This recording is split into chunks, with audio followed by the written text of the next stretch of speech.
datang ke dunia, manusia waktu itu Yesus datang supaya manusia mengenal Allah yang benar dan manusia bersekutu dengan Allah melalui kehadiran Yesus Kristus. Ketika Yesus hadir ke dunia, banyak hal yang terjadi. Oh ya, mic-nya sudah disiapkan. Ini siapa yang mau bantu baca? Agak banyak ini. Oh.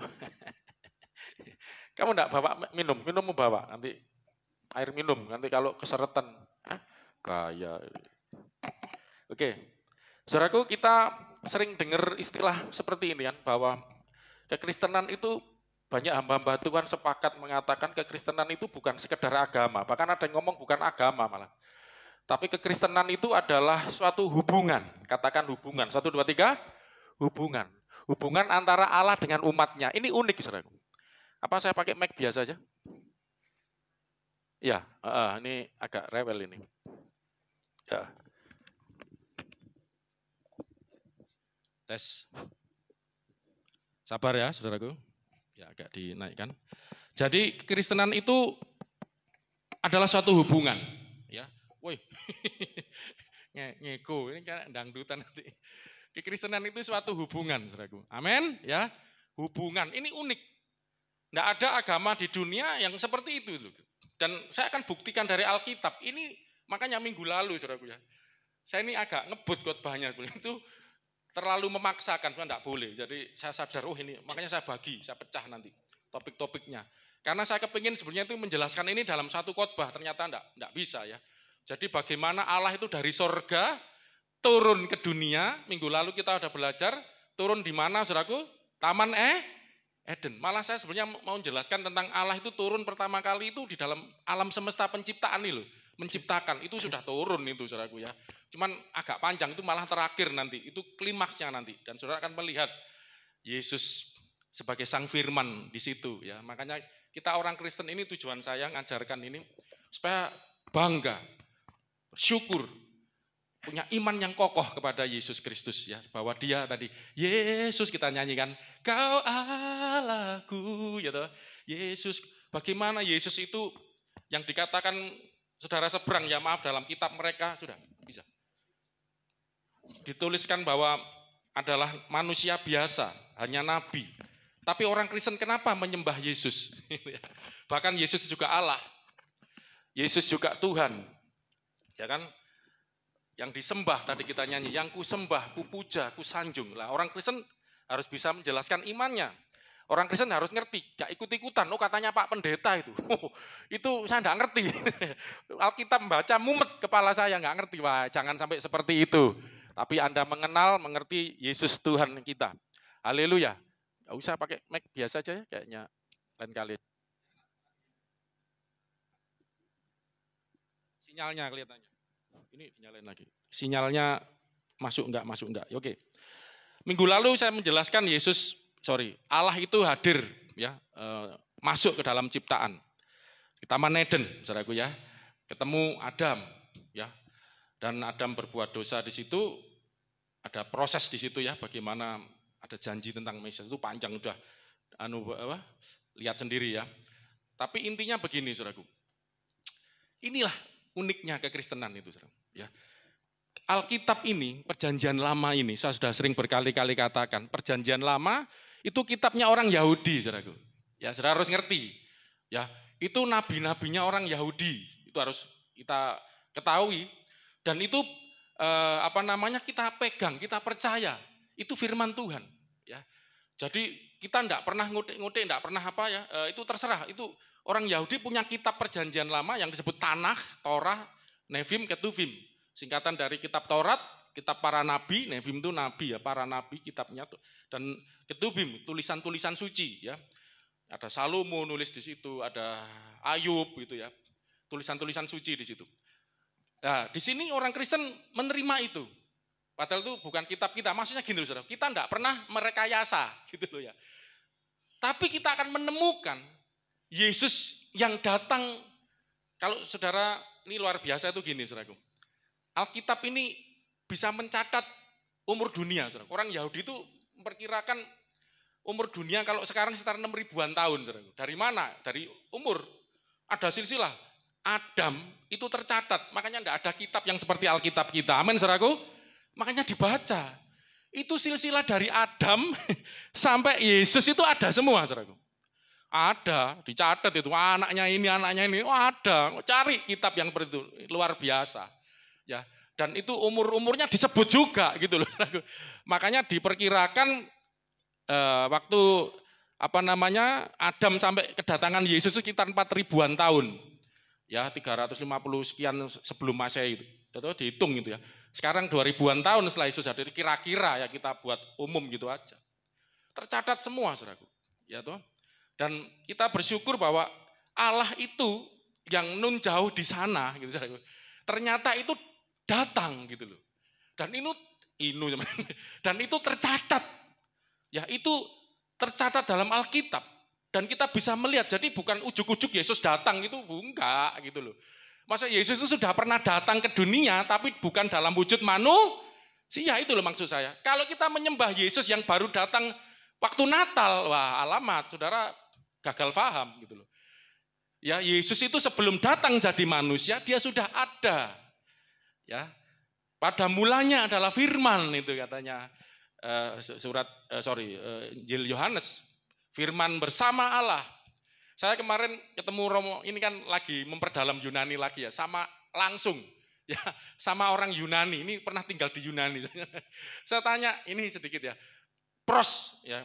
Kalau di kamus itu kan pros itu artinya toward, menuju kepada. Pada mulanya adalah Sang Firman ya. Enarki in ho itu bacanya dibetulin saya. Lidahmu ho. Coba belajar ini Yunani. Ho. 1 2 3. Ho gitu. Jadi enggak boleh. Kalau orang Jawa kan Bandung, Bali. Ada penekanan itu enggak gitu. Ho-nya itu enggak ditekan. Ho. Hologos. Hologos. Wah, saya belajar bacanya ada melet-melet. Ya ini lidah Jawa saya bilang gitu ya. Sepenting paham. Anarki ya, in hologos. Pada mulanya adalah Sang Firman. Itu aja kalau dia pakai letter luck ya. N sama in itu artinya dalam. N itu yang pertama itu dalam mula. Ya, awal. Arki itu awal, permulaan. Dalam awal. In apa tadi? Hologos. Di dalamlah Sang Firman, tambah mumet dah saya ini bahasa asli nih, dia orang Yunani ya. Lah, tapi kan itu enggak bisa letter luck gitu. Nah, tapi yang menarik di sini saudaraku. Kai hologos dan Sang Firman pros ton theon. Pros itu dari prosopon. Ya. Prosopon itu wajah. Apa saudaraku? Wajah. Jadi kalau saya gini, Romo, kenapa enggak buat terjemahan, itu kan pinter Yunani, terjemahkan. Enggak, ya enggak mau. Lebih baik, makanya saya kan seperti itu, saya punya pendapat, saya ngomong. Kalau diterjemahkan, diulang-ulang terus tambah orang seberang, maaf ya, orang luar mengira Alkitab diubah-ubah tambah. Padahal itu terjemahannya dibetulin gitu loh, sesuai dengan artinya. Tetap percuma menurut saya. Lebih baik belajar aslinya. Ya, toh, ini saya sedang coba anak-anak sekolah minggu dari kecil diajarin ya alfabetnya dulu gitu ya. Tujuannya apa? Itu mau diartikan ke Indonesia pun tetap ya apa ya, lebih baik ngerti ini loh maksudnya. Lah, pada mulanya adalah firman itu kan ya. Dalam awal adalah firman, di dalam itu ada firman. Itu wah itu. Terus dan firman itu prosopon, itu dari pros itu berhadap-hadapan. Nah, ya, kan itu pada, memang pros itu pada atau menuju ke arah, sesuatu arah. Ya toh? Jadi berhadapan. Maksudnya apa?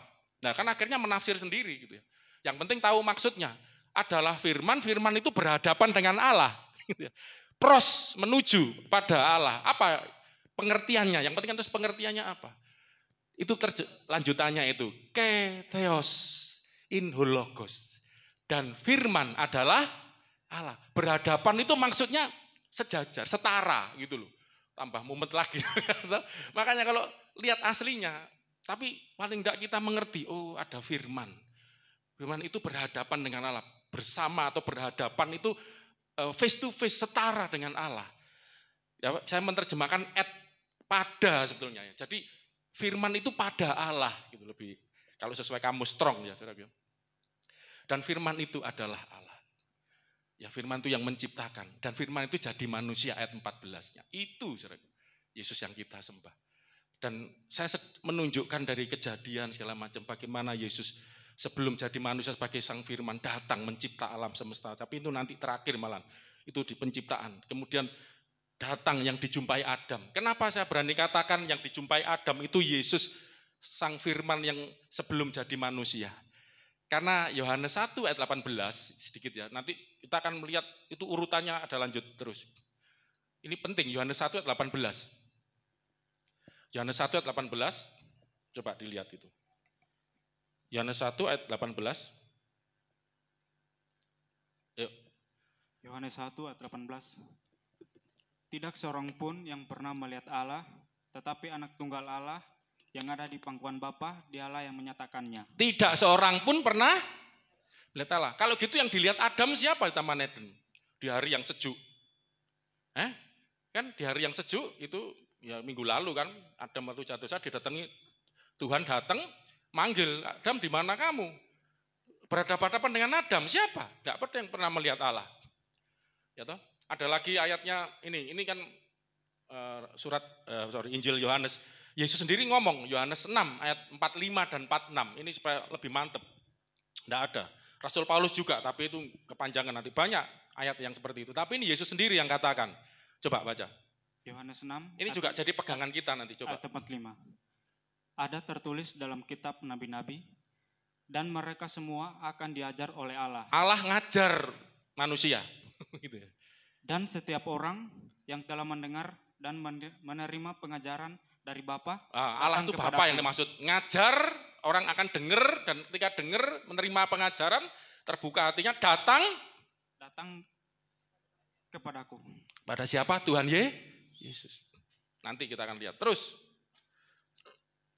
hal itu tidak berarti bahwa ada orang yang telah melihat Bapa. Nah, Allah ngajar, ini penting prinsipnya. Allah ngajar, tapi orang enggak melihat. Loh, ya kan? Berarti makanya itu di Ulangan itu Ulangan itu adalah perkataan Musa. Saudara harus ngerti ya. Seluruh kitab Ulangan itu perkataannya Musa. Mengulang apa yang terjadi dalam perjalanan orang Israel. Dan Musa sendiri mengatakan bahwa kamu hanya mendengar suara, tapi tidak melihat rupa atau sosok. Hanya suara. Lah ini ada suara yang ngajar. Saya mau katakan Allah kita tidak bisu. Amin. Allah kita bisa ngajar. Loh ini benar penting loh. Dan itu sampai hari ini. Lah masalah jangan itu dulu loh. Yesus ngomong ini kapan ini? Yesus datang memulai zaman yang baru. Makanya sebut perjanjian baru. Semua orang telah diajar Allah. Dan mereka mendengar ajarannya Allah. Membuka hatinya. Datang kepadaku, kata Yesus. Makanya kalau orang bisa percaya Yesus, datang kepada Yesus, sesungguhnya Anda sedang mendengar, menerima ajaran dari Allah atau Bapa. Tapi saya tidak ngomong Kristen yang KTP ya. Kristen yang kewajiban rutin ke gereja. Tidak pernah menerima ajaran Bapa. Makanya mulai sekarang ngerti. Saudara. Kalau Anda sampai bisa percaya Yesus, itu ada yang ngajar Anda. Bapa ngajar Anda. Kau tidak pernah lihat. Coba selanjutnya. Tidak berarti. Hanya dia yang datang dari Allah. Diulangi lagi. Hal itu tidak berarti. Hal itu tidak berarti bahwa ada orang yang telah melihat Bapa. Hanya dia yang datang dari Allah. Tidak ada yang melihat Bapa. Hanya dengar suara ajarannya aja. Mungkin lah nanti kita akan lihat ya suara yang seperti apa Bapa itu ya. Oke. Hanya dia yang datang dari Allah. Dialah yang telah melihat Bapa. Yang dimaksud siapa ini? Tuhan Yesus, hanya Yesus. Yesus saja yang melihat Bapa, yang menyatakan Bapa. Karena aku berhadapan dengan Bapa. Ya ini ungkapan, saya lagi hadap-hadapan. Ya kan? Itu ungkapan bahwa Yesus itu ada di sisi Bapa, bersama Bapa. Ada di dalam Bapa sebagai sang firman. Karena Bapa itu tidak terbatas. Sudah tidak bisa membatasi Bapa ya, memenuhi alam semesta. Oke, kita akan mulai melihat lanjutkan pelajaran kita. Kan saya sudah katakan minggu lalu, ini soalnya urut saudaraku ya. Jadi di mana minggu lalu kita sudah belajar bagaimana Allah itu masuk ke dalam ciptaan. Allah masuk dalam ciptaan dan bertemu dengan beberapa orang, mulai dari Adam yang jatuh. Terus Kain Habel itu sempat enggak saya ceritakan ya, enggak saya runtutkan. Kenapa saudaraku? Karena saya tuh ngejar gini intinya dulu ya saudaraku. Bagaimana kita ini mengenal Allah yang di sorga, datang kepada ciptaannya, nanti kembali lagi pertemuan di sorga. Itu Allah selalu bersama kita gitu loh. Tadi Mas juga ngajak lagu Immanuel ya. Saya enggak ngomong sama dia khotbah apa. Memang kita akan belajar tentang Immanuel. Immanuel, Allah yang beserta umatnya, Allah yang datang kepada umatnya, menyertai umatnya. Ya. Dan kita melihat dari sejarahnya ya Allah turun kepada Adam. Kemudian setelah itu ketika manusia terusir dari Taman Eden, Allah masih menjumpai umatnya. Ada Kain Habel, di situ diceritakan, tidak saya buka panjang ya. Mereka mempersembahkan korban, ya kan? Berarti kan ada persekutuan. Dan persembahan Kain ditolak. Kain marah, Kain panas hatinya singkat cerita. Kemudian Allah datang kepada Kain. Saudara, yang didatangi Allah itu bukan cuman orang yang baik saja. Catat, saudaraku. Maaf kalau agama lain, Allah itu enggak bisa di kamar mandi, di tempat pelacuran. No, Allah kita itu walaupun dia maha suci, maha kudus, tapi dia juga maha kasih. Amin. Dia mengasihi orang berdosa, banyak Allah. Karena begitu besar kasih Allah akan dunia ini. Ya tahu? Begitu besar kasihnya dunia yang berdosa ini dikasih. Dia mengaruniakan Yesus Kristus. Supaya yang percaya tidak binasa. Tuhan tidak kepingin umatnya, ini ciptaannya kok. Bahkan saya pernah khotbahkan waktu Natal, ciptaan itu disebut anak juga. Sebelum gunung-gunung dilahirkan. Apa itu sungai diperanakan, itu ungkapan Allah itu yang melahirkan dengan penuh kasih, penuh cinta. Segala sesuatu diciptakan sungguh baik, amat baik. Tapi dosa merusak semuanya, tapi Allah tetap mengasihi. Ini prinsip saudaraku. Jadi kalau saudara ya, ini saya sering ini hamba-hamba Tuhan luar biasa kalau ngajar tentang kasih Allah. Seperti bapak dengan anaknya. Saudara tahu enggak, kalau saudara punya anak, ya, apalagi yang anaknya banyak, kalau anak Anda ngompol, ya toh, kan pakai popok ya atau celana itu, kalau ngompol kan kotor atau pup gitu ya, kotor semua. Yang dibuang kotor bayinya, wah kotor ini dibuang, atau kotorannya yang dibuang, kotorannya. Makanya waktu Yesus datang, Yohanes Pembaptis bersaksi, inilah anak domba Allah yang menghapus dosa dunia, kekotorannya yang dihapus. Jadi Allah tidak pernah menghapus kita, tidak pernah membuang kita. Ya, Ibrani 13 ya, sekali-kali aku tidak akan pernah meninggalkan, melupakan engkau. Sampai kapanpun saudara dan saya tetap anak-anaknya. Amin saudaraku, walaupun bisa nakal, bisa. Ya dibuang kotorannya, makanya di Ibrani 12 sebelumnya itu, ya toh, seperti bapak mendidik anaknya, kalau diajar gitu ya sama bapaknya supaya hilang, ya disucikan, dibersihkan. Lain kali kita bahas itu ya saudaraku ya. Oke, kemudian ketemu ya dengan Kain, Habel, bahkan Kain terus panas mukanya karena enggak diterima didatangi Tuhan. Kenapa? Hati-hati loh, dosa mengintip loh, itu kan ketemu. Loh omong-omongannya gimana? Ada. Kalaupun misalnya, oke lah nggak usah diterjemah, kalaupun itu ada suara, oke, suaranya bapak, berarti tidak lihat ya. Tapi yang jelas kemudian Henok bergaul. Setelah itu kan ada Henok. Ada siapa lagi? Nuh. Ini belum saya bukakan, kemarin Henok sudah ya. Nuh itu Kejadian 6, ayat ke-9. Baca. Kejadian 6 ayat 9. Inilah riwayat Nuh. Nuh adalah seorang yang benar dan tidak bercela di antara orang-orang sezamannya. Dan Nuh itu hidup bergaul dengan Allah. Bergaul dengan Allah. Alkitab ngajar manusia bergaul dengan Allah. Amin saudaraku. Loh, ini loh.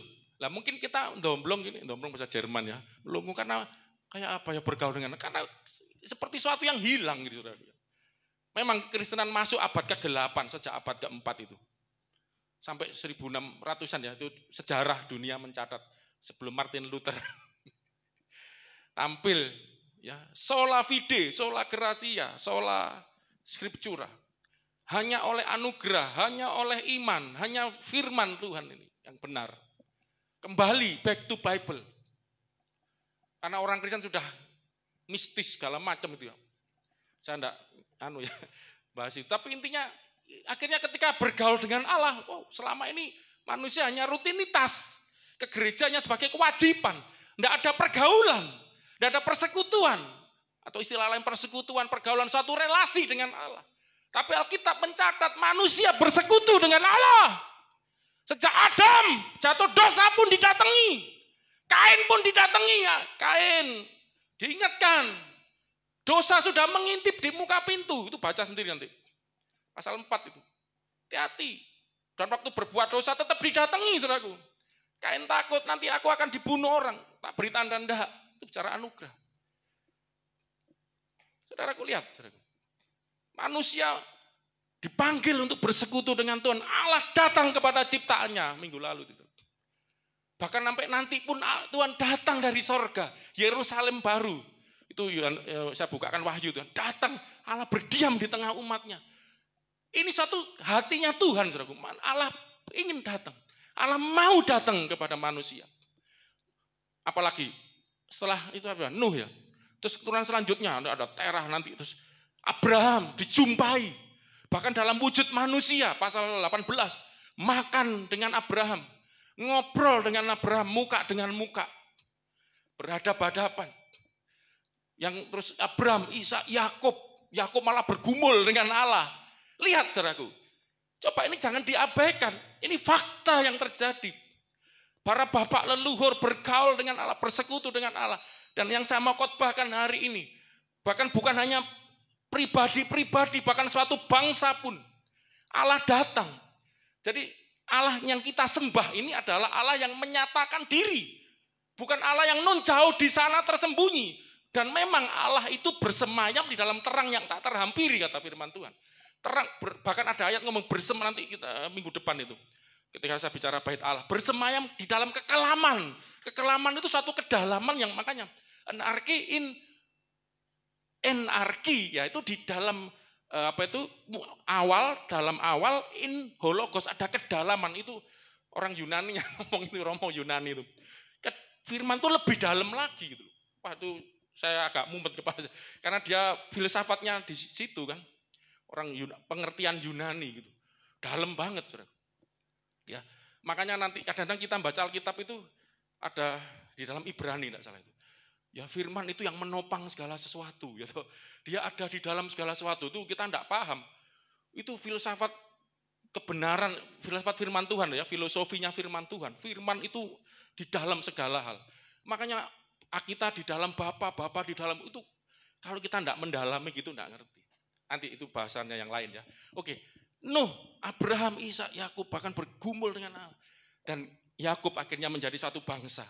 Punya anak 12. Jadi 12 suku Israel, jadi bangsa Israel. Dan ini yang saya mau tunjukkan. Bangsa Israel pun akhirnya ngalami juga ya, jadi suatu bangsa. Mulai dari, karena apa? Kalau di dalam pelajaran teologi disebut Allah memilih, sebelum memilih suatu bangsa, Allah itu memilih pribadi-pribadi ya, orang-orang yang dipilih untuk nanti jadi satu bangsa. Sampai Yakub nanti anak turunannya jadi 12 suku Israel, itulah bangsa Israel. Dan Allah ya memilih bangsa Israel, Allah bergaul dengan bangsa Israel. Alkitab mencatat itu luar biasa ya, bagaimana Allah datang kepada umat Israel. Kita lihat Ulangan 32 ayat 6 sampai 9. Bangsa Israel ini sesungguhnya adalah bangsa pilihan dan satu-satunya menurut saya secara fisik ya, bangsa yang dijadikan oleh Allah sendiri. Ini ayatnya ada. Ya, baca. Ulangan 32 sampai 9 ya. 6 sampai 9. Demikianlah engkau mengadakan pembalasan terhadap Tuhan. Hai bangsa yang bebal dan tidak bijaksana, bukankah Ia Bapamu yang mencipta engkau, yang menjadikan dan menegakkan engkau? Ya memang ini lagi ditegur ya, tapi nanti itu tidak dibahas. Saya mau konteksnya tidak saya bahas, cuman intinya bagaimana Dia adalah Bapa. Tadi yang apa, saudaraku? Bapa yang mencipta engkau, yang menjadikan engkau dan menegakkan engkau. Terus? Ingatlah kepada zaman dahulu kala. Perhatikanlah tahun-tahun keturunan yang lalu. Disuruh ingat masa lalu.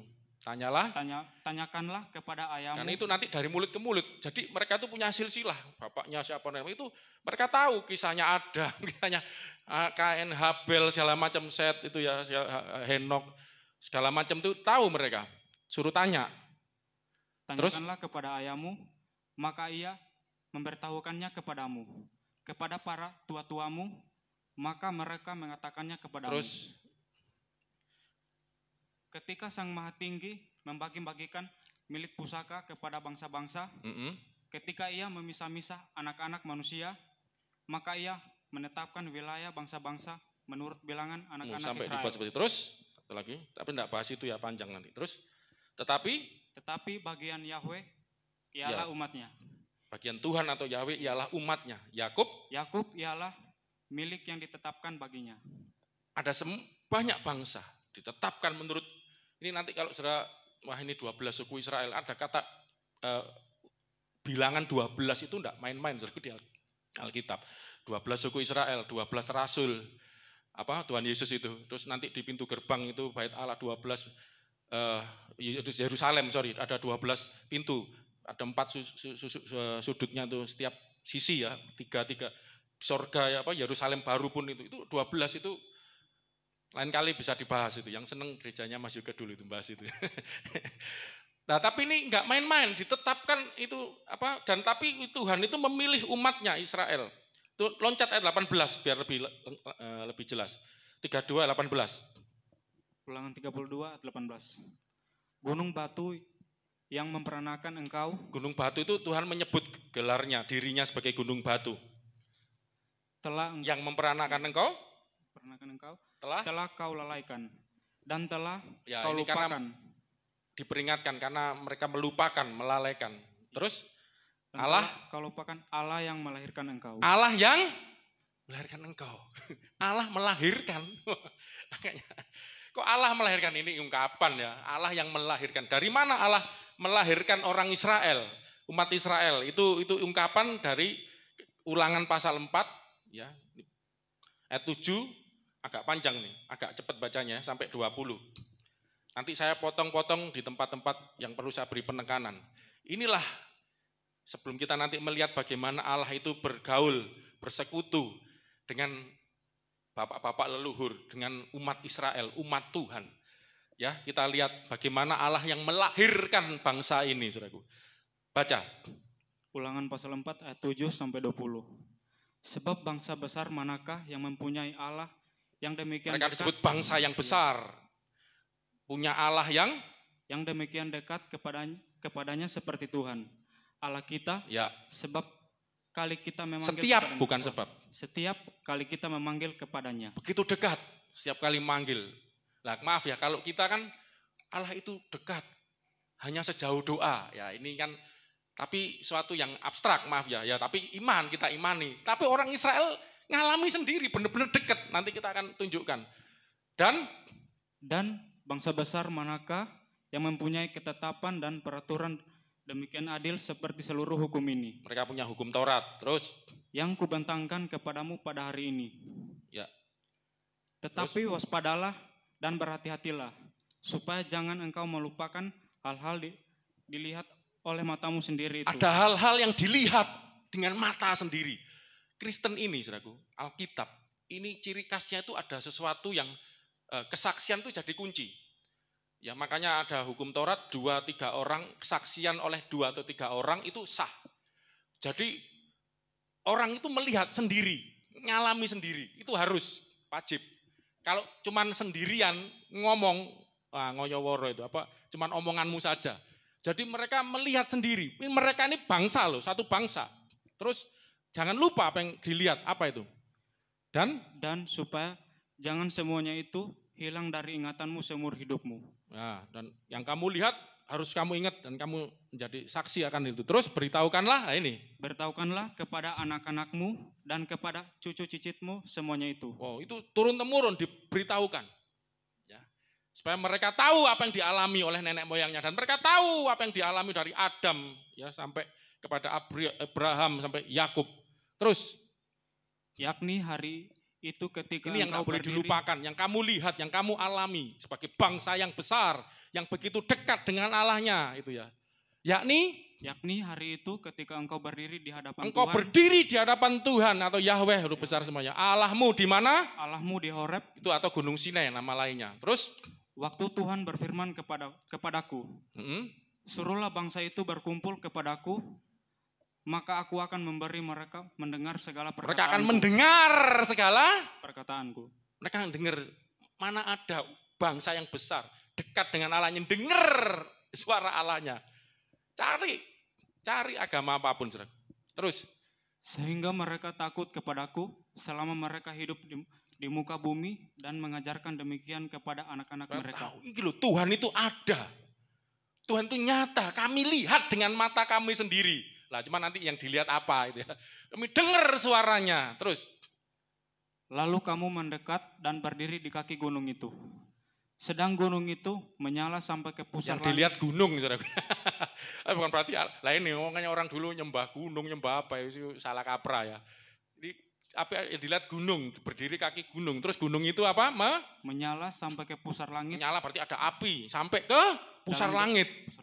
Dalam gelap gulita, awan dan kegelapan. Wah, saya tidak bisa bayangkan waktu ini datang, itu disebut Shekinah Glory, kemuliaan Tuhan. Bukan gunungnya ya, gunung itu mengeluarkan api sampai ke pusar langit, sekitarnya awan gelap ya, itu menunjukkan tidak ada yang dilihat, gelap gulita, tapi ada api ya. Coba sambil imajinasinya dikembangkan, bayangkan yang ditulis ini kayak apa ya kira-kira gitu. Terus lalu berfirmanlah Tuhan kepadamu dari tengah-tengah api. Sekali lagi ya, Tuhan di sini huruf besar semua ya. Kita baca Yahweh itu kayaknya ya apa, nggak biasa mungkin ya. Nanti dikira aliran Yahweh lagi. Tapi supaya ngerti, setiap yang disebut Tuhan di sini huruf besar semua, enggak apa-apa baca Tuhan aja. Itu bicara tentang Yahweh, nama daripada Allah yang disembah orang Israel. Dari tengah kita nyebutnya Bapa ya. Ada Tuhan berfirman dari mana? Tengah-tengah api. Tadi pusar langit ada api, tadi ada suara dari situ. Terus suara kata-kata kamu dengar. Yang enak bacanya. Suara kata-kata kamu dengar. Memang logatnya Sulawesi ya. Kalau Jawa, Bandung, Bali, suara kata-kata kamu dengar. Ada kata-kata kamu dengar, tetapi suatu rupa tidak kamu lihat. Suatu rupa tidak kelihatan. Orang Jawa ngomong ono rupa. Ono swara, ora ono rupa ya. Ono suarane gak ono rupane gitu ya. Tidak ada wajahnya. Hanya ada suara. Boleh, terus. Dan ia suara itu firman kan. Ya tahu, berfirman, firman. Oh, ada firman, ada suara, kata perkataan Allah, rupa enggak kelihatan. Makanya firman itulah yang menyatakan Allah. Bayangkan kalau ada sesuatu yang enggak kelihatan, saudara tahu enggak bahwa itu ada? Taunya ketika ada suara, oh ada. Ada keludik, wah ada setan ini, padahal kucing. Nah, itu kan mengira walaupun salah, tapi kan karena ada suara di situ. Nah, di sini ada suara, firman untuk menyatakan Allah. Makanya tidak ada orang yang pernah melihat Allah, tapi firman atau anak tunggal Allah itu firman yang jadi manusia menyatakan Allah. Terus dan ia memberitahukannya kepada yang suara dari tengah api tadi yang sampai ke pusar langit. Ada suara di tengah awan gelap gulita, Allah berbicara, Yahweh berbicara, memberitahukan kepadamu perjanjian yang diperintahkannya kepadamu untuk dilakukan. Yakni ke-10 firman dan ia menulis. Siapa yang nulis ini? Ini Yahweh, Tuhan nulis loh. Itu nanti baca di Keluaran. Dia nulis. Terus pada 2 loh batu. 2 loh batu, bayangin. Ada tulisan Allah, tapi mana sekarang? Hilang, saudaraku. Ya, karena orang Israel nanti kita bahas minggu depan. Ya, kenapa bait suci rusak, hancur? Tabut Allah yang ada 2 loh batu yang ditulis oleh tangan Tuhan sendiri istilahnya, ungkapan ya, itu bukan berarti Tuhan punya tangan, ditulis tangan hilang. Nanti terus. Dan pada waktu itu aku diperintahkan Tuhan untuk mengajarkan kepadamu ketetapan dan peraturan. Itu hukum Taurat, ya. Terus supaya kamu melakukannya di negeri kemana kamu pergi untuk mendudukinya. Terus, cepat. Hati-hatilah sekali sebab kamu tidak melihat sesuatu rupa pada hari Tuhan berfirman terus. Makanya ada hukum Taurat kan jangan ada Allah lain, terus jangan membuat patung yang menyerupai apapun, enggak boleh ya toh. Terus supaya hati-hatilah terus. Langsung 16. Supaya jangan kamu berlaku busuk. Itu toh. Dengan membuat bagimu patung yang menyerupai berhala apapun. 17. Biar cepat. Yang berbentuk binatang atau apapun. 18. Atau berbentuk binatang yang bentuk macam-macam atau ikan. Ini Dagon, dewanya apa ini? Pernah tahu? Dewanya orang Filistin. Kepalanya ikan ya. Badannya orang. Dagon namanya, bukan Dakon ya, Dagon itu ada di Alkitab. Nanti kita juga lain kali akan sampai ke situ, minggu depan kayaknya. 19. Dan juga supaya jangan engkau mengarahkan matamu ke langit. Makanya dibuat gelap ya, enggak kelihatan apa. Melihat ke langit sehingga apabila engkau melihat matahari, bulan dan bintang, segenap tentara langit. Itu istilah jadi gini, tentara langit, Saudara, ini sedikit ya biar ngerti ya. Kalau istilah fisik itu adalah matahari, bulan dan bintang. Bintang itu planet-planet yang bersinar ya, kelihatan sinarnya. Itu tentara langit. Tetapi tentara langit secara rohani itu adalah malaikat-malaikat. Iblis itu juga malaikat, ya, malaikat jahat. Hati-hati. Karena orang Israel juga sempat jatuh menyembah tentara langit, menyembah malaikat, bahkan saksi Yehova, Mormon, mereka percaya Yesus itu, kalau Mormon nganggap malaikat Mikael itu ya. Kalau saksi Yehova nganggap malaikat yang paling tinggi, ya, bosnya malaikat archangel gitu. Wah, repot ini. Ya sudah, jatuh. Sekarang ada terbukti, ya kan, tersesat. Segenap tentara langit engkau disesatkan untuk sujud menyembah dan beribadah kepada sekaliannya itu. Yang justru diberikan Tuhan Allahmu kepada segala bangsa di seluruh kolong langit sebagai bagian mereka. Ya, terus perhatikan nih. Sedangkan 1, 2, 3. Sedangkan Tuhan telah mengambil kamu dari dan membawa kamu keluar dari ini yang dimaksud melahirkan itu ini, Saudaraku ya. Nanti Allah melahirkan anaknya Yesus Kristus itu keluar dari, kalau pengertian primitif ya gitu. Allah itu berkali-kali disebutkan melahirkan karena dia sumber ya. Jadi ini istilah teologis ya. Tuhan mengambil kamu, membawa kamu keluar dari dapur peleburan besi dari Mesir. Nah, itu istilahnya peleburan besi ya, tempat mereka jadi budak gitu. Dibawa keluar untuk menjadi umat miliknya sendiri. Seperti yang terjadi sekarang ini. Luar biasa. Ini yang namanya dilahirkan ini. Makanya umat Israel ini ya, kalau saya simpulkan umat Israel ini punya kekhususan. Satu, melihat sendiri Allah secara langsung. Bangsa besar manakah di dunia ini seperti kita yang memiliki Allah yang begitu dekat. Kamu dengar suaranya, kamu lihat kemuliaannya dalam api yang berbicara di tengah api, ngajar kamu hukum, maka menuliskan hukum itu di 2 loh batu. Ini bangsa mana yang seperti ini? Bangsa pilihan. Maaf kalau saudara seberang itu nganggep orang Israel sudah dibuang. Memang ada ceritanya di pembuang. Terus mereka yang jadi bangsa pilihan. Silakan semua klaim agama apapun, bangsa apapun klaim bangsa pilihan. Tapi bangsa mana? Buktikan bahwa kamu pilihan. Bahwa kamu, nenek moyangmu, melihat Tuhan sendiri dalam kemuliaannya. Siapa? Beliau orang Israel loh nih. Lihat sendiri Tuhan. Itu bangsa pilihan. Yang kedua, menerima perintah wahyu ketetapan dari langit. Ini dari langit loh. Langsung, ya enggak lewat nabi. Kalau nabi, maaf ya, agama apapun ada dari resinya, dari Siddhartha itu ya, itu nerima. Ini langsung dari langit. Di depan mata sendiri. Mata mereka melihat dari langit. Bukankah ini yang dialami Yesus waktu dibaptis? Keluar dari sungai Yordan. Ada suara dari langit. Inilah anak. Coba ini lagi, Matius 17. Matius 17. Makanya kenapa, saya baru ngerti. Siapa ini? Rasul Paulus menulis janji Tuhan kepada Abraham, keturunanmu akan menjadi berkat bagi bangsa-bangsa. Tunggal, kata tunggal, keturunanmu itu menuju kepada Yesus. Dan kita yang percaya Yesus, menerima berkat-berkat Abraham. Amin, saudaraku. Kenapa? Karena Yesus ini yang menjadi pokok kekristenan, tulang punggungnya, fondasi kekristenan. Siapa yang ngalami seperti Yesus? Nabi mana yang ngalami langsung loh? Maaf ya, kalau saudara baca Yesaya, Yeskiel itu ngalami penglihatan. Ada yang di Sungai Kebar itu, Yeskiel ya. Itu yang Daniel, itu yang lihat Daniel sendiri, mereka enggak lihat. Matius 17. Loh, kamu buka apa itu? 1. Oh, belum, makanya belum dibuka. Ayo baca. Matius 17 ayat 1. 6 hari kemudian Yesus membawa Petrus, Yakobus dan Yohanes saudaranya. 3 rasul, soko guru jemaat ini, inti daripada para rasul, pimpinan para rasul. Dan bersama-sama dengan mereka, ia naik ke sebuah gunung yang tinggi. Di situ mereka sendiri saja. Terus? Lalu Yesus berubah rupa di depan mata mereka. Yesus berubah rupa di depan mata mereka.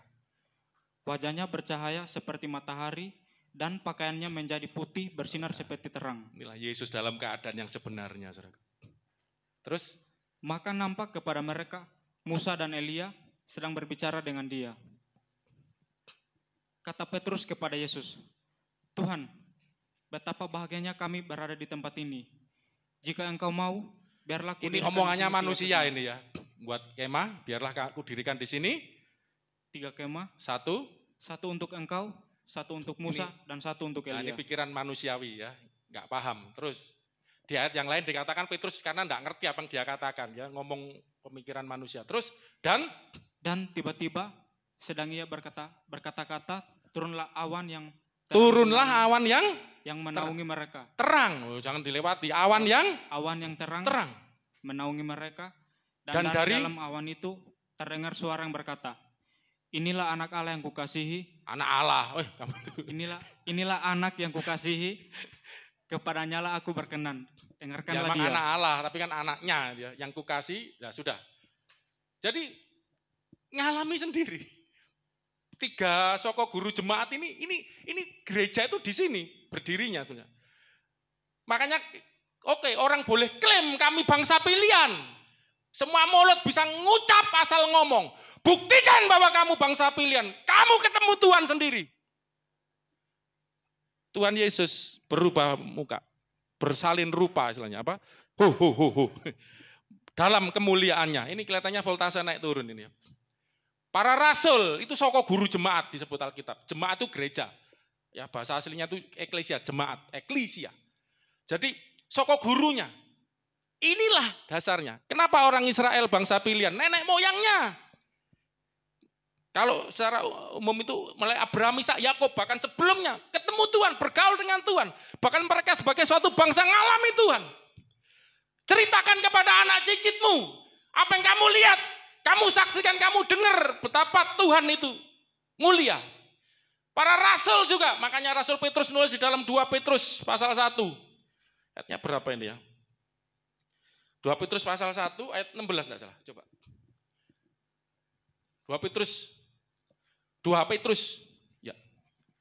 Betul ini. 2 Petrus 1 ayat 16. Sebab kami tidak mengikuti, ini Rasul Petrus ya, dalam suratnya. Tidak mengikuti dongeng-dongeng isapan jempol manusia. Ketika kami memberitahukan kepadamu kuasa dan kedatangan Tuhan kita, Yesus Kristus sebagai Raja. Kamu putus-putusnya kok enggak tepat, Tuhan. Kuasa dan kedatangan Tuhan kita.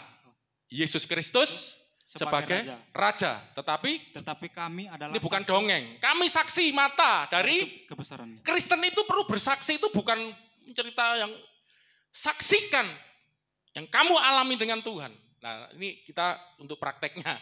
Tapi dalam kenyataannya ini yang terjadi. Petrus menyaksikan, kami saksi mata dari kebesarannya Yesus yang datang jadi Raja ini. Terus 17. Apa yang disaksikan? Kami menyaksikan. Kenapa bilang kami? Karena Petrus waktu itu menyaksikan bersama Petrus, Yakobus, Yohanes. Kalau makanya 2 atau 3, ini Alkitab ini konsisten. Maaf kalau ada sendirian tiba-tiba saya ngomong, aku melihat Tuhan. Sendirian. Mana saksinya? Pokoknya lihat, aku dari Mojokerto sampai ke Jakarta dalam 1 malam. Siapa yang menyaksikan? Ya itu pokoknya. Itu kok kalau sampai dipercaya. Makanya Alkitab punya garis tegas, 2 atau 3 orang saksi. Yesus bangkit naik ke sorga itu saksinya berapa orang? Naik 500 orang sekaligus. Makanya Alkitab konsisten menjaga ini. Saksi itu penting. Amin, saudaraku, di dalam pengadilan. Kalau saudara tuduh, nggak ada saksinya, asal nuduh, ngawur itu namanya.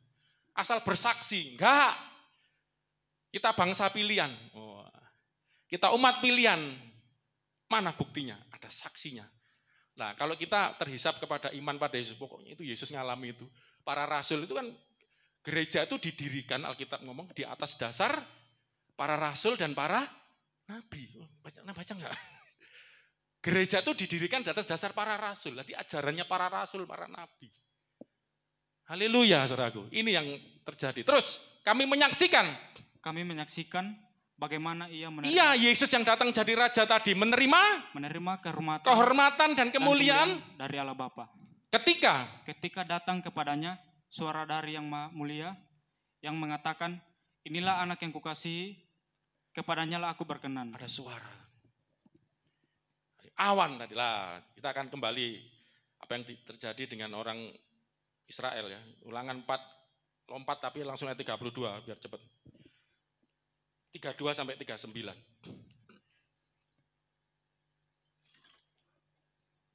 Ini penting banget saudara buat kita.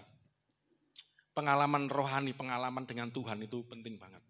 Kita jangan jadi Kristen karena bapak ibumu Kristen, nenek kakekmu Kristen, ikut Kristen. Jadi Kristen karena engkau kawin dengan orang Kristen, jadi orang Kristen. Kalau sekedar itu.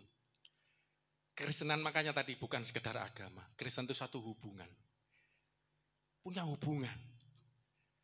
hubungan dengan Allah. Dan Allah memang mau datang kepada ciptanya. Minggu lalu kan datang pada cipta. Untuk berhubungan, bersekutu dengan manusia. Bahkan satu bangsa yang hari ini kita belajar. Coba. 32 pasal 4 ayat 32. Baca. Ulangan 4 ayat 32 sampai 39. Sebab cobalah tanyakan dari ujung langit ke ujung langit. Ujung langit ya. Tentang zaman dahulu. Kapanpun ya. Yang ada sebelum engkau. Sejak waktu Allah menciptakan manusia di atas bumi.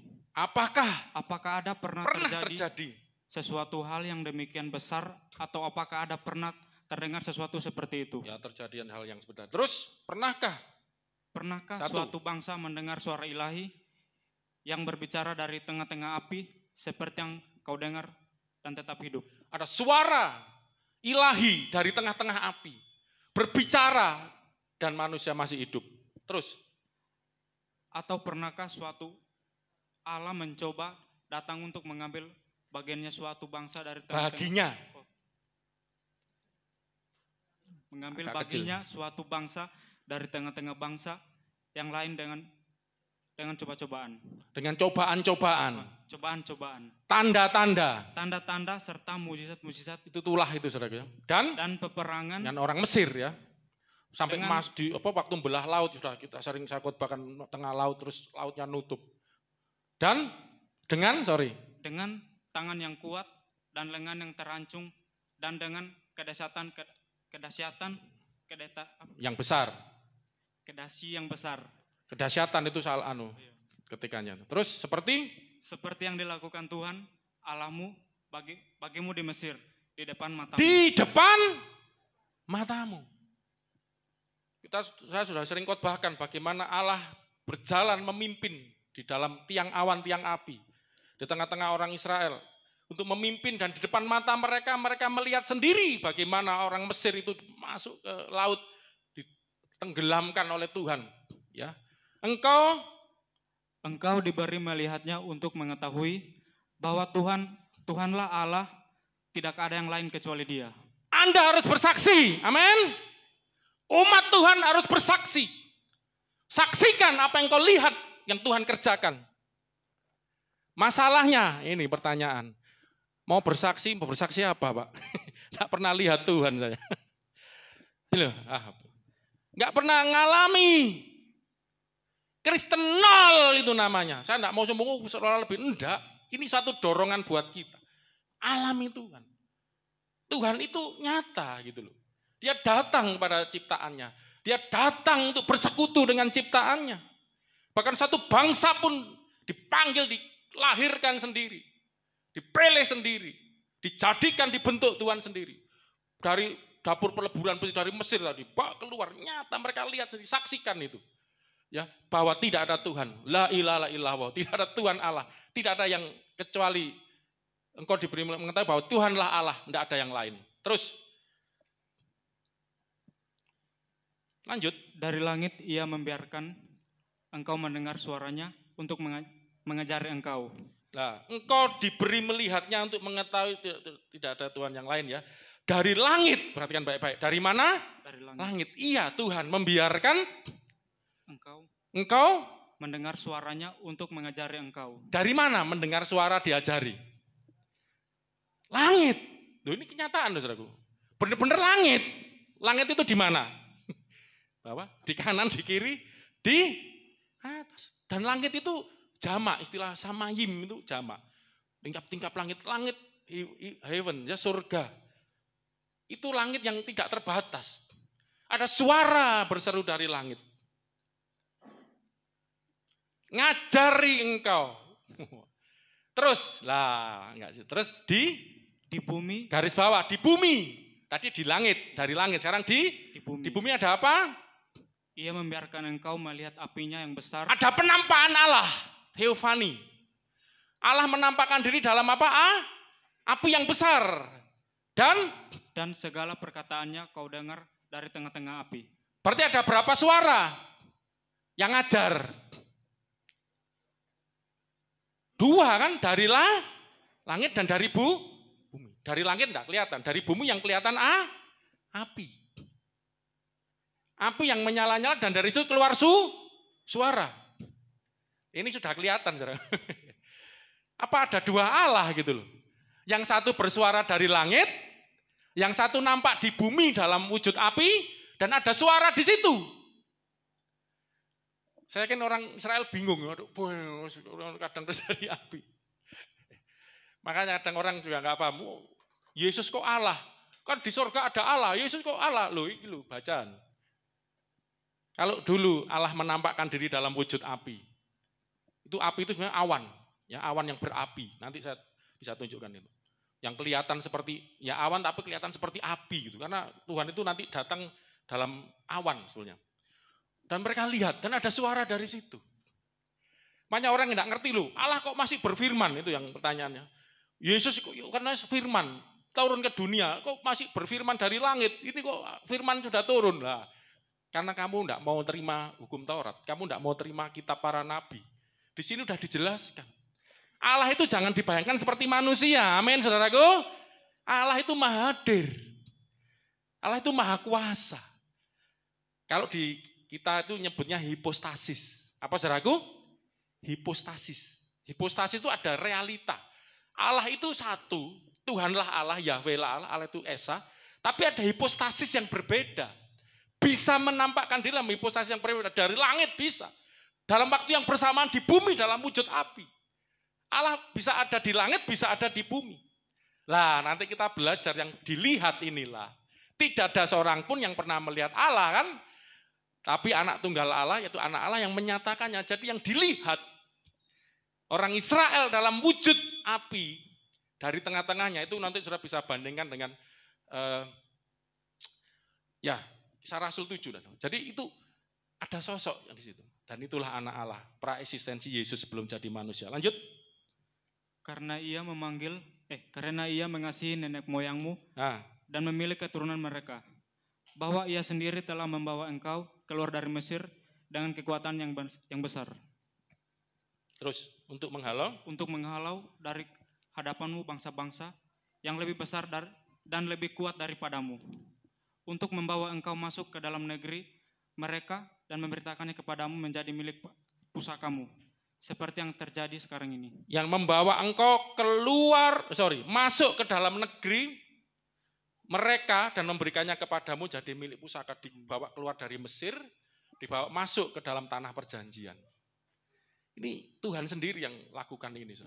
Dan di tengah-tengah perjalanan mereka dari Mesir ke tanah perjanjian, mereka berhenti di padang gurun, ya di Gunung Sinai, di situ Allah menyatakan diri, aku ini Allahmu.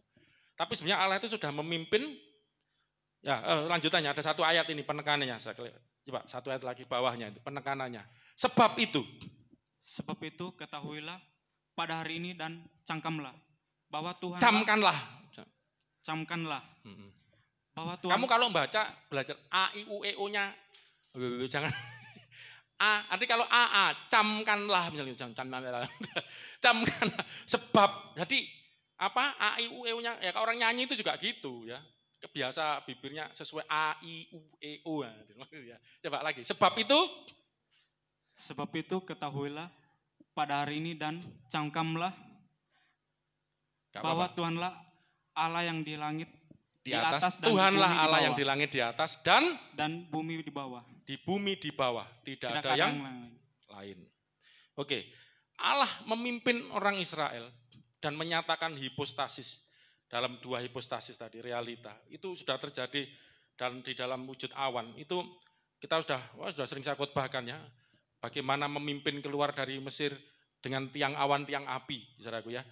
Dan tiang awan, tiang api itu disebut di situ ada Tuhan berada di dalam tiang api itu, tiang awan itu, Keluaran 13:21, cepat. Keluaran 13:21. Keluaran 13:21, cepat. Tuhan berjalan di depan mereka. Mengalami Tuhan. Melaku. Jalan di depan bangsa itu. Di dalam apa? Pada siang hari dalam tiang awan untuk menuntun mereka di jalan. Menuntun mereka berjalan. Makanya orang Kristen punya lagu, pimpin langkahku loh. Tiap langkahku, bukan itu ya. Tuhan memimpin langkahku. Apa itu? Yang lagu seperti ya. Oh tenanglah kini. Itu kan ada lagu-lagu yang tentang Tuhan memimpin langkahku dari firman Tuhan itu ya. Jadi saudaraku, orang Kristen dipimpin Tuhan. Tuhan memimpin kita. Ya. Orang Israel ngalami langsung dipimpin nyata di depan mata mereka. Tetapi dalam Keluaran 14:19,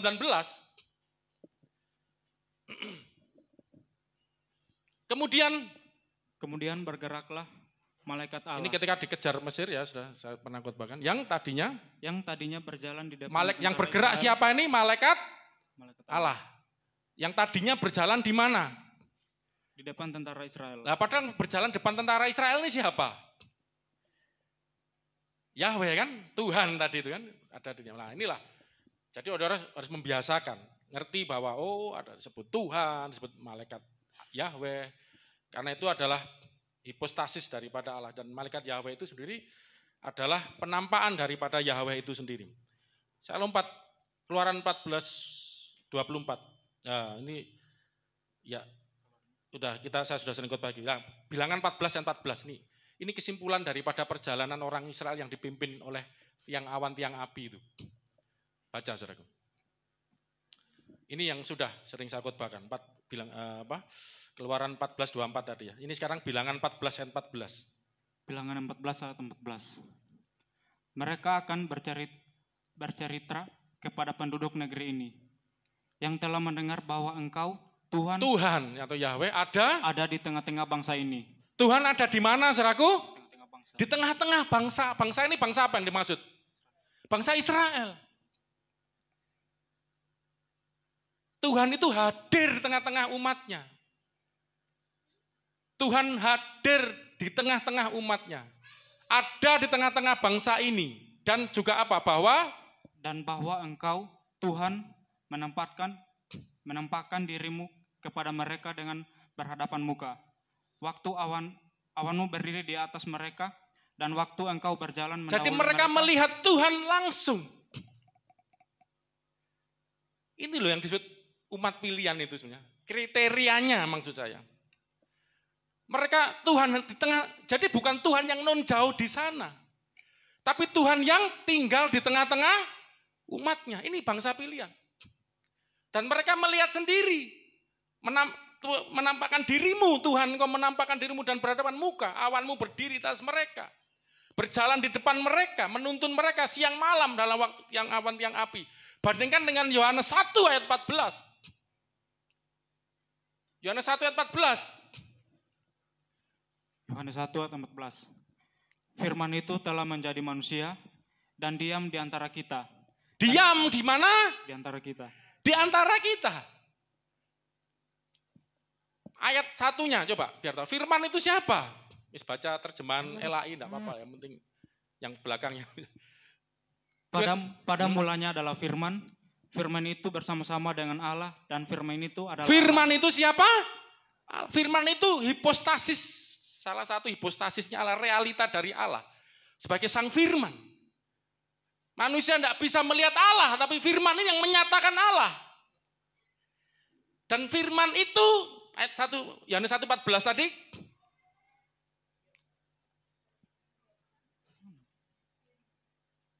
Firman itu telah menjadi manusia. Manusia. Kehologos sark ekeneto. Yunaninya. Sark itu daging. Egeneto menjadi. Firman itu menjadi daging. Banyak datang orang Kristen kadang kebablasan ngomong keliru. Allah menjadi manusia. Cari-cari Alkitab Allah menjadi manusia enggak ada. Ada Allah menampakkan diri dalam wujud manusia ada. Tapi menjadi manusia bukan Allah. Firman Allah yang menjadi manusia. Tapi sebenarnya sama, firman itu adalah Allah. Cuman kalau orang luar membacanya, oh Allah menjadi manusia, enggak bisa bayangkan dia gitu. Dipikir Bapa, bukan Bapa yang jadi manusia. Yang jadi manusia firmannya Bapa, supaya ngerti. Ya seperti Allah datang di tengah-tengah manusia, ciptaannya dalam wujud tiang awan, tiang api. Berbicara dari tengah-tengah api itu. Firman itu telah jadi manusia, ini yang luar biasa. Dan diam di antara kita, dan kita telah melihat diam di antara kita dan kita telah melihat kemuliaannya. Kita. Ini yang nulis Rasul Yohanes. Kita itu jemaat mula-mula. Murid mula-mula lebih tepatnya. Ya kan selisihnya sedikit, jemaat mula-mula kan ya 1 tahun setelah Yesus, nggak sampai lama kan 40 hari naik ke surga, setelah itu Pentakosta kan hari ke-50, terus setelah itu terjadilah jemaat mula-mula. Itu orang-orang yang bergaul dengan Yesus, para rasul, 120 murid, 500 ya kan Yesus itu ada 12 murid, 12 rasul, 70 murid, terus ada 120 yang berdoa di loteng menantikan Roh Kudus itu, ada 500 orang yang melihat, itu kan banyak muridnya Yesus, orang yang ikut Yesus. Kita itu banyak. Diam di antara kita. Kita telah melihat kemuliaannya. Ini loh yang disebut bangsa pilihan. Ini yang disebut umat pilihan itu. Ngalami Tuhan sendiri, melihat Tuhan sendiri. Dan kita, terus baca. Dan kita telah melihat, dan kita telah melihat kemuliaannya. Kita telah melihat kemuliaannya. Kemuliaannya dilihat. Mereka lihat mujizat-mujizat. Yesus jalan di atas air. Kemarin saya lihat di YouTube ada kesaksian dari seberang ya. Dia masuk Kristen ini luar biasa ya. Pimpinan Tuhan ya. Pokoknya saudara jangan dipikir Ahok itu, saya dua kali dengar orang masuk Kristen gara-gara peristiwa Ahok. Dia dari seberang, dari Muslim, karena kecewa. Kok ternyata seperti ini gitu loh ya. Ya, karena dia relawan ya mungkin ya. Padahal dia Muslim juga.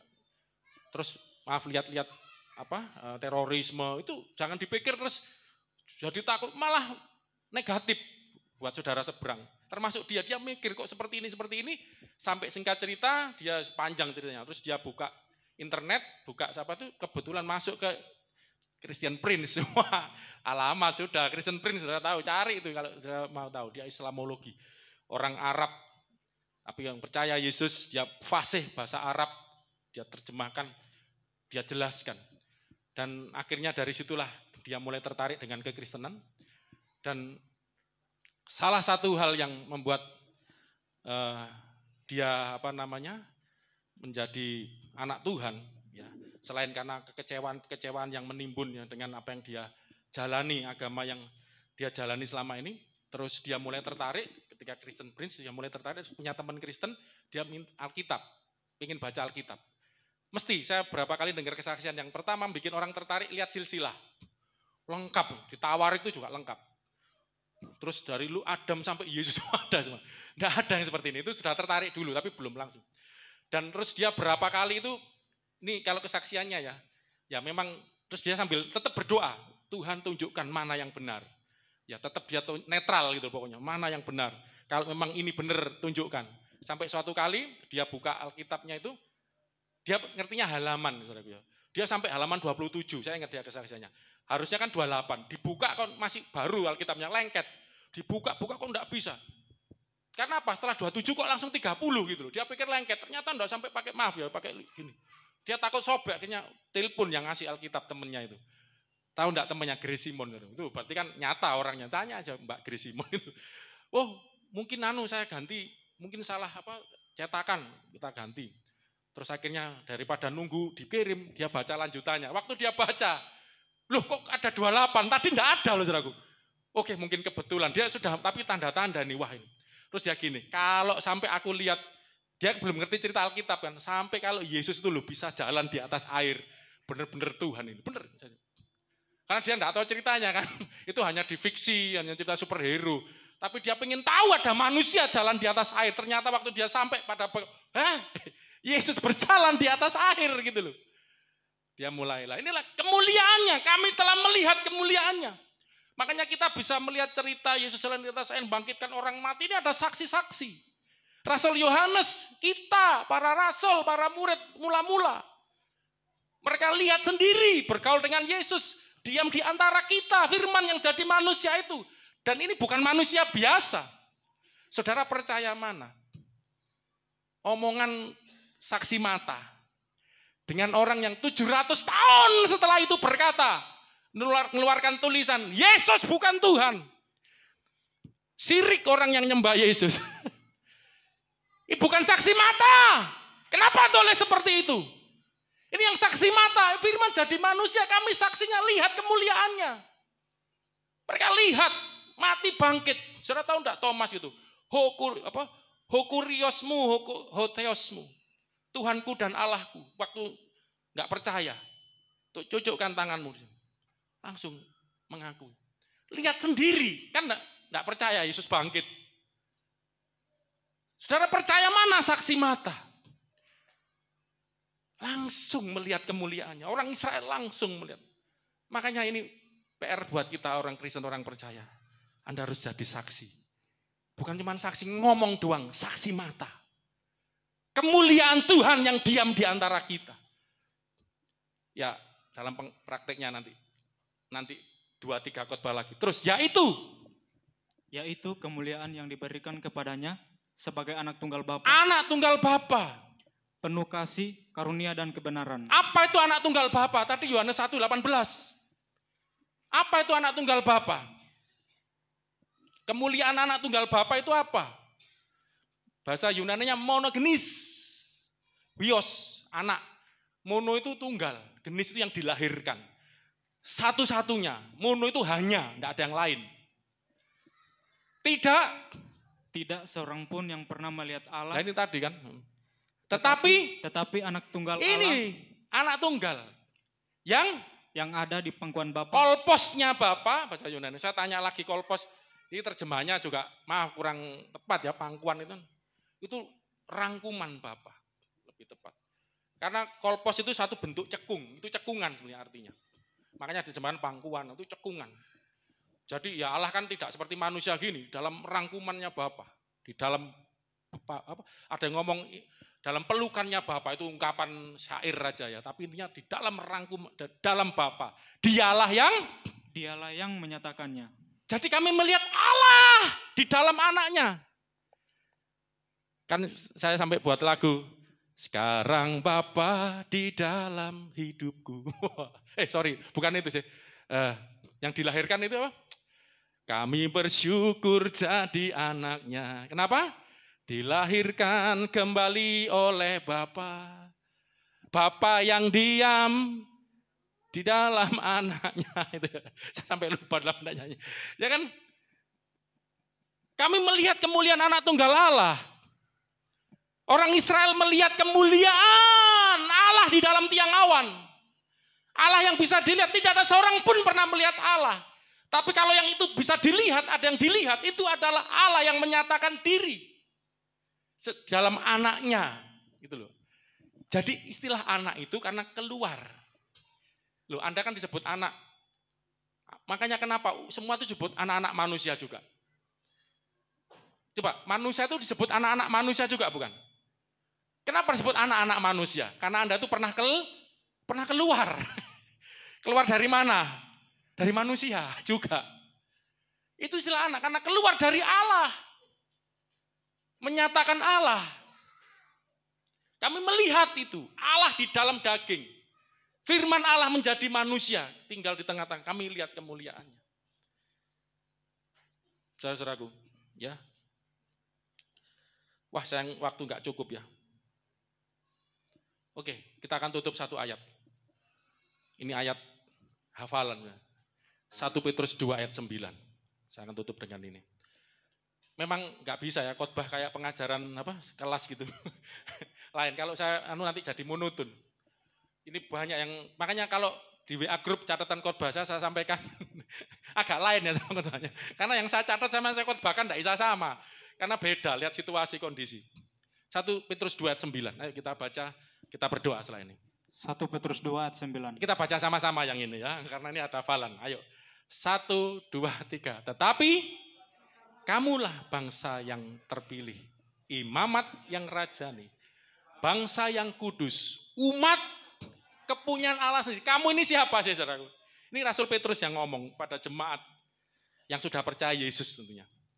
Supaya, lah ini loh, kamu memberitakan perbuatan-perbuatannya atau perbuatan-perbuatan yang besar dari Dia, Allah Bapa, yang telah memanggil kamu keluar dari kegelapan kepada umat pilihan. Itu adalah umat yang dipanggil keluar. Orang Israel dipanggil keluar dari mana? Dapur peleburan besi istilahnya. Itu tempat penderitaan. Mesir diperbudak oleh Mesir. Manusia diperbudak oleh dosa. Diperbudak oleh dunia. Hawa nafsu. Maaf kalau saya tuh tidak tahu perbandingannya. Sorga menurut Anda di sorga itu nanti di sana kasih rumah, banyak istri, banyak pelayan. Heru kok. Kamu kan yang dulu ngincer itu enggak? Kerjaannya tiap hari katanya, lo itu lihat di YouTube, mecah perawan tiap hari karena bidadari yang 72 itu perawan terus. Sibuk di situ. Oh, saya ada rekaman YouTube-nya. Bahkan ada yang ngomong apa yang kita tahan di dunia ini dilampiaskan di sorga. Ini makanya di bumi menahan, di sana dilampiaskan. Kalau Kristen beda. Di sorga sudah tidak ada hawa nafsu lagi. Kita dibebaskan dari keinginan. Di sini ada banyak keinginan. Lihat hukum Taurat. Itu kan keinginan, jangan membunuh, ingin membunuh, jangan mencuri, kepengen ngambil barangnya orang. Jangan berzina, kepengen berbuat maksiat. Pakai bahasanya mereka. Jangan berdusta, kepengen nutupi, menyelamatkan dirinya. Dengan segala cara, jangan bersaksi dusta. Yang ke-10 ini paling lengkap. Jangan mengingini milik orang lain, iri. Pengen ini, pengen itu. Berapa banyak kita. Nanti di sorga, kamu hidup seperti malaikat, anak-anak Allah. Tidak kawin mengawinkan, tidak makan minum, kawin mengawin. Dibebaskan dari keinginan. Di sorga tidak ada suami istri, hubungan seks, enggak ada. Istri saya tanya, loh nanti di surga ketemu kamu gimana? Ya tetap ketemu, kenal saudaraku. Kan buktinya Abraham itu kan tahu siapa yang Lazarus sama itu Lazarus suruh ke sini nyuci. Kan tahu ini siapa, ini Lina, itu Dina. Tapi keinginan tidak ada. Kan enak saudaraku. Kamu selama ini lihat siapa nafsu di surga hilang sudah. Yang ada kasih. Amin saudaraku. Loh bebas loh. Loh saya dipikir saya pendeta apa juga enggak ngempet. Kadang ngempet juga. Istri cantik aja namanya manusia itu enggak ada pernah puas. Makanya ada buah roh yang terakhir itu 9 tuh, penguasaan diri. Dilepaskan, dipanggil keluar dari kegelapan. Itu kegelapan. Loh bukan berarti seks itu kegelapan. Tadi bicara suami istri itu udah dikuduskan ya karena memang itu beranak cucu kan Tuhan berfirman pada Adam itu belum jatuh dosa loh, beranak cucu lah. Bertambah banyak lah, yaitu seks di dalam rumah tangga suami istri. Makanya namanya hubungan suami istri. Itu hanya untuk suami dan istri. Makanya kenapa di berita-berita kadang ini kenapa kedapatan percabulan gini karena melakukan hubungan suami istri padahal bukan istrinya, bukan suaminya. Itu untuk suami istri. Ya toh? Dipanggil keluar dari kegelapan. Seperti orang Mesir dipanggil keluar dari dapur peleburan api. Dari Mesir, dari perbudakan. Apa yang memperbudak kita selama ini? Itulah umat pilihan. Dipanggil keluar dari kegelapan kepada terangnya. Dipanggil keluar dari Mesir, tanah perbudakan kepada tanah perjanjian. Yang berlimpah susu dan madunya. Itu umat pilihan.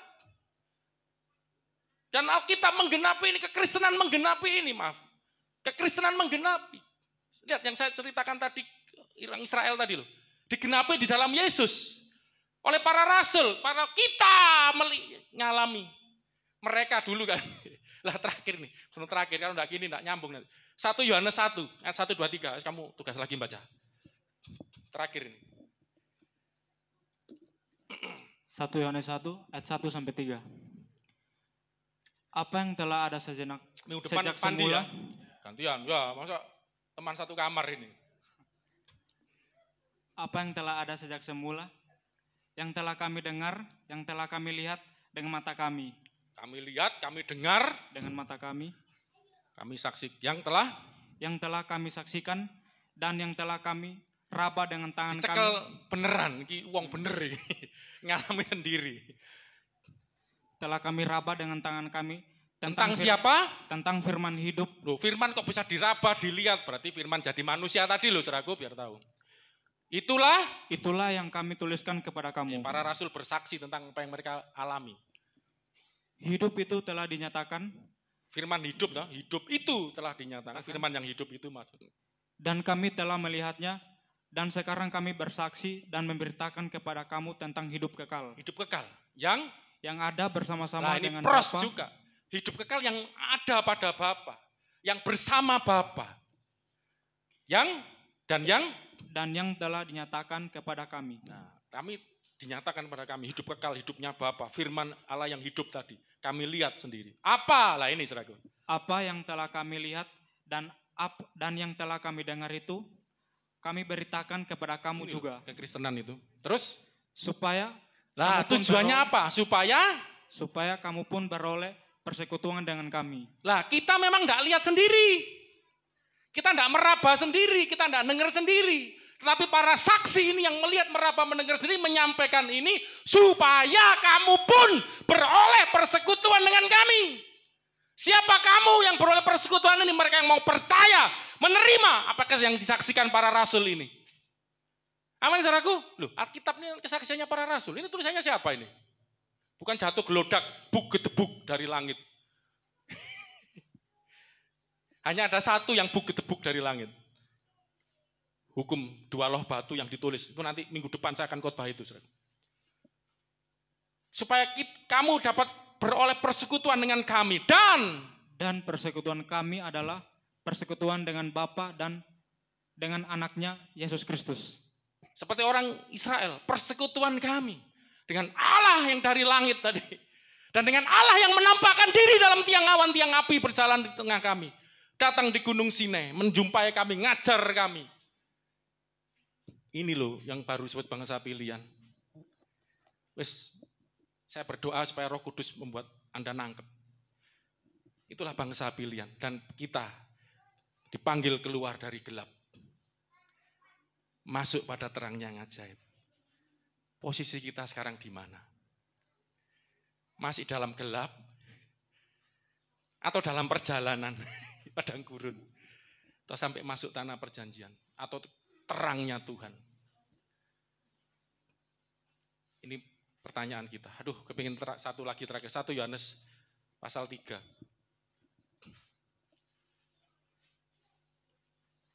Di situ dikatakan mulai ayat 1 ya, coba. 1 Yohanes pasal 3. Tentang hidup dalam terang dan gelap. Bentar, 1 Yohanes. Supaya kita pulang dari sini kita ada suatu yang akan kita lakukan. Pasal 1 ayat 5. 1 Yohanes 1 ayat 5. Berarti tetap tadi cuma lompat ayat ke-5. Coba. Ayo. 1 Yohanes 1 ayat 5. Dan inilah berita yang telah kami dengar dari Dia. Ini yang ngomong Rasul Yohanes. Ini ada berita, kabar. Ini firman Tuhan itu kan Injil, kabar baik. Yang kami terima dari Dia. Dia ini Tuhan Yesus maksudnya. Firman yang mereka raba alami tadi. Dan yang kami sampaikan kepada kamu. Kami sampaikan kepadamu. Ini anaknya nih, anak tunggal Allah yang menyatakan Allah itu ngomong kepada kami sampaikan kepadamu. Apa yang disampaikan? Allah adalah terang. Allah adalah terang. Dan di dalam Dia sama sekali tidak ada kegelapan. Makanya dari gelap dipanggil masuk kepada terangnya yang ajaib. Tadi kan terangnya Tuhan. Allah itu berdiam di dalam terang. 1 Timotius 6 ayat 13. 1 Timotius 6 ayat 16 nggak salah, 13 atau 16. Allah itu bersemayam di dalam terang. Ya, jadi Allah bersemayam di dalam terang. Nah, ya, ini kan. Ayo. 1 Timotius 6:16. Dialah Allah ini satu-satunya Bapa, Yahweh, yang tidak takluk kepada maut. bersemayam dalam terang yang tak terhampiri. Udah sampai situ. Bersemayam di dalam terang. Makanya dia panggil manusia keluar dari gelap kepada, berarti masuk dalam persekutuan dengan Bapa sang terang ini. Ini budeng enggak ini? Ya, balik ke 1 Yohanes itu. Ini saya tutup. 1 Yohanes 1:5 harus cepat. Tadi kan supaya kita, ya ini kami berita ini kami dengar dari Dia, Yesus Kristus. Bahwa Allah adalah terang. Bapa itu terang. Ya kan? Dan di dalam Dia tidak ada kegelapan. Makanya Rasul Petrus ngomong, Bapa itu membawa kita keluar dari gelap, masuk bersama dengan Dia. Dalam terangnya. Terus 6, ini PR buat kita. Ayat 6. Jika kita katakan bahwa kita beroleh persekutuan dengan Dia, kita sudah masuk dalam terangnya, kan dibawa keluar dari gelap, ada terangnya yang ajaib, masuk dalam persekutuan dengan Dia. Namun kita hidup di dalam kegelapan, kita berdusta dan kita tidak melakukan kebenaran. Engkau boleh KTP-mu Kristen, kamu coret, kamu perbesar Kristennya. Umat Allah, kamu klaim, saya umat Allah. Tapi kalau kamu masih hidup dalam kegelapan, kamu berdusta. Karena sudah dipanggil keluar dari gelap kepada memiliki persekutuan. Nah, jadi Kristen itu enggak sekedar cuman omong doang, enggak cuma KTP doang. Ya makanya kita akan belajar nanti minggu depan perdalam lagi bagaimana. Nanti minggu depan kita akan belajar, ini enggak nutupnya tapi enggak apa-apa. Allah diam. Diam. Ini yang membawa. Kalau tanpa ini, usaha itu, agama itu usaha manusia. Untuk beribadah, untuk mendekat Tuhan. Tapi Allah yang datang. Kristen itu kan bicara hubungan dari di awal tadi. Kristen itu adalah Allah yang datang pada manusia di dalam diri firman yang jadi manusia. Yang bersama kita, itu yang menjadi kuasa untuk kita hidup di dalam terang. Amin. Ini jadi PR Anda itu. Sudahkah aku pindah dari gelap kepada? Sudahkah aku memiliki persekutuan dengan Allah yang adalah terang? Kalau aku mengatakan aku bersekutu dengan Allah dalam terang, aku hidup dalam terang, bukan dalam gelap lagi. Itu nanti kan kita bahas. Salah satu tentang membenci kepahitan itu. Kita akan belajar benar-benar menjadi anak-anak Allah yang setia dan taat kepada Bapa di surga. Amin. Mari kita akhiri saya minta ini bagus pakai. Kita berdoa, kita akhiri ibadah kita, pulang dari sini, ingat baik-baik. Ketahuilah Tuhan punya rencana buat kita supaya kita dibawa masuk di dalam terangnya yang ajaib. Buat sini.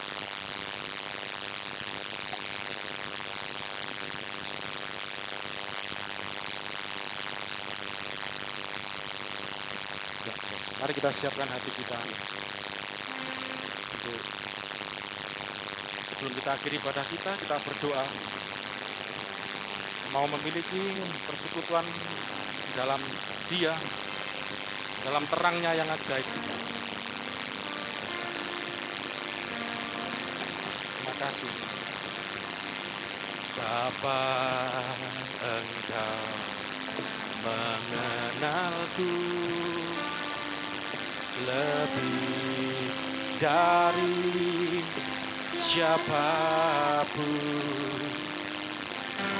Engkau tahu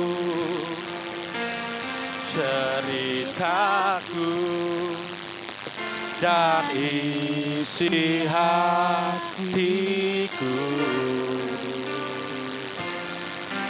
Tak peduli masa lalu, Engkau tetap memilih.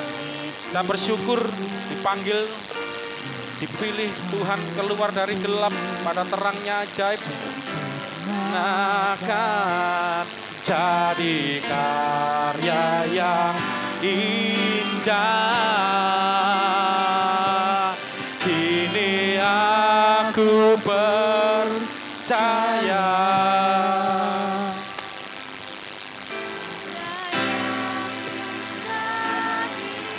Bagi Dia kuasa-Mu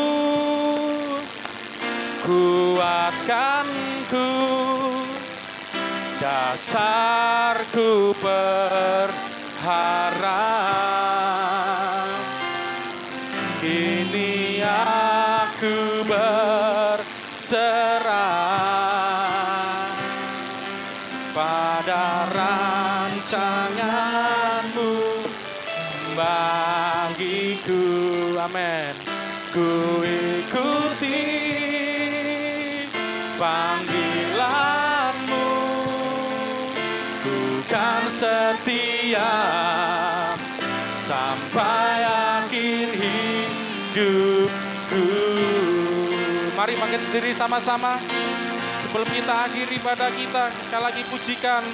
Bapa, Engkau mengenalku, amin, lebih dari siapapun. Engkau tahu, oh, ceritaku, oh, dan isi hatiku, dan isi hatiku. Tak peduli masa laluku, Tuhan, tak peduli masa lalu yang kami dulu dari gelap. Engkau tetap, Kau telah panggil kami keluar dari gelap, masuk ke dalam terang-Mu yang ajaib, untuk memiliki persekutuan dengan Engkau di dalam terang. Oh, di karya yang indah, kini aku percaya tiada yang mustahil, tiada yang mustahil. Tuhan sanggup keluarkan kau dari kegelapan dunia, dari kegelapan perbudakan, dari kegelapan dosa. Kuasa-Mu, dasarku berharap. Oh, kini aku berserah pada rancangan-Mu bagiku. Ku ikuti, mari ikuti tuntunannya. Sebagaimana orang Israel dalam tiang awan, tiang api, membawa keluar dari Mesir kepada tanah perjanjian. Sampai akhir kini aku percaya tiada yang mustahil bagimu. Kuasa-Mu kuatkanku, kuatkanku, dasarku berharap. Kini aku berserah, hidup kami serahkan pada rancangan-Mu, rancangan-Mu, pada rencana-Mu yang ajaib itu, Tuhan. Ikuti panggilan-Mu, panggilan-Mu, mau setia, bukan setia sampai akhir hidup.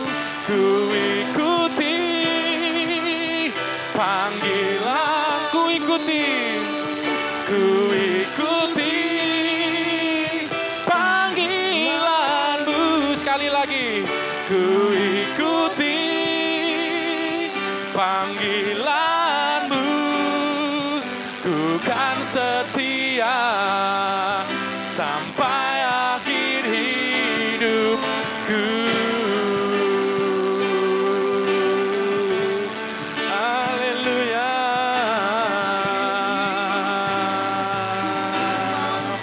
Ku ikuti panggilan-Mu. Dan mereka semua akan diajar oleh Allah. Dan mereka semua akan mendengar pengajaran oleh Allah. Dan mereka akan datang kepadaku, kata Tuhan Yesus, untuk menerima hidup yang kekal itu. Untuk menerima kehidupan yang baru. Di luar aku, kata Tuhan Yesus, kamu tidak bisa berbuat apa-apa. Di luar aku kami seperti ranting yang kering dan akan mati, dicampakkan dan dibakar orang. Mari datang kepadaku, melekat kepadaku, bersekutu denganku. Haleluya, kata Tuhan Yesus. Supaya kau memiliki persekutuan dengan Allah. Mari kita jadi Kristen sejati, saudara. Jangan cuma KTP-nya. Jangan cuma karena nenek moyang kita Kristen. Bangsa pilihan, umat pilihan adalah umat yang mengalami Tuhan, dilahirkan Tuhan sendiri, dipanggil keluar. Ini arti kelahiran rohani. Ketika kau keluar dari gelap, lahir itu keluar kan artinya. Keluar dari mana? Dari gelap, masuk dalam terang yang ajaib, menjadi anak-anaknya.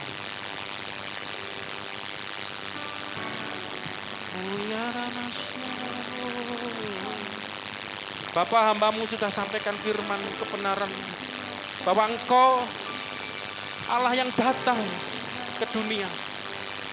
Bahkan sejak penciptaan, sejak di Taman Eden, mendatangi bapak-bapak leluhur, datang kepada Henok, datang kepada Nuh, kepada Abraham, Isa, Yakub, pada Musa, pada umat Israel, umat pilihan, dan bahkan datang sampai hari ini, lalu Yesus Kristus 2000 tahun yang lalu, untuk membawa manusia kepada persekutuan dengan Allah yang benar. Dan manusia mengenal yang benar dan hidup di dalam yang benar. Terima kasih Bapa di dalam Yesus Kristus. Meteraikan firman-Mu hari ini, meneraikan kebenaran-Mu hari ini. Terima kasih bahwa kami masuk dalam persekutuan yang dialami oleh para rasul, oleh Rasul Yohanes, Rasul Petrus. Apa yang kami saksikan, kami beritakan kepadamu supaya engkau memiliki persekutuan dengan kami, yang kami miliki bersama Bapa dan dengan anaknya. Supaya kamu hidup di dalam terang. Terima kasih Bapa, mengucap syukur. Saudaraku, pulang tinggalkan tempat ini, ingat Allah yang kau sembah, Allah yang menyatakan dirinya di dalam Yesus Kristus. Kau melihat, mengalami langsung Yesus Kristus melalui imanmu. Yesus hidup di dalam hatimu. Hidup seperti Yesus, serupa dengan Yesus. Terima kasih. Itulah bukti bahwa Yesus ada di dalam engkau. Karena itu sebelum tinggalkan tempat ini, angkat tanganmu, angkat wajahmu, dan pandang Bapamu di sorga yang mengasihimu,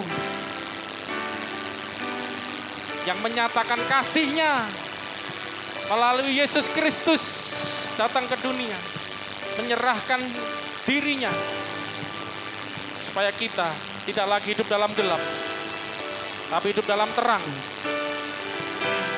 Terimalah berkat rahmat anugerah yang berlimpah tercurah dari sorga bagi hidupmu dari sekarang bahkan sampai selama-lamanya. Yesus bersama kita. Yang percaya katakan amin. Haleluya. Selamat hari Minggu. Yesus memberkati kita semua.